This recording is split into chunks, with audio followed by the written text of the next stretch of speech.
Hey guys, welcome back to another tutorial video. So in today's video I'll show you how to unlock characters in Bluey.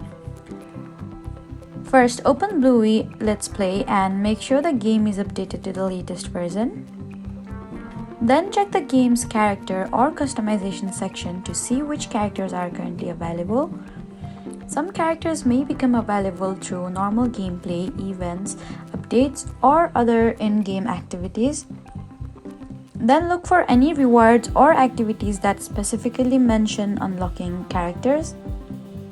You can also check the game's announcement for limited time events or new content.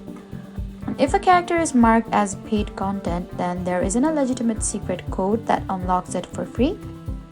And avoid modified APK files, hacked versions, or websites claiming to unlock every character.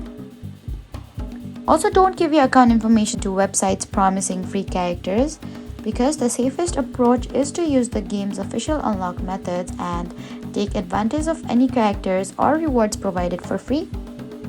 So that was how to check the available free character unlocks in Bluey Let's Play.